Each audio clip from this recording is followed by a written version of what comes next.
So I picked up this Nest thermostat to run on our garage heater so that we could turn the heat on in the house and it'd be warm when I got out here. Awesome, pretty convenient.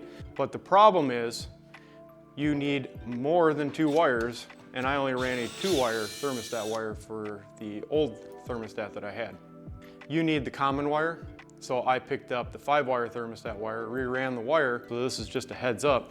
If you guys want to run a Wi-Fi thermostat like this Nest, which I'll leave a link in the description, you need the 5-wire thermostat wire, and I'll also leave that in a link in the description so you guys can pick up both at the same time.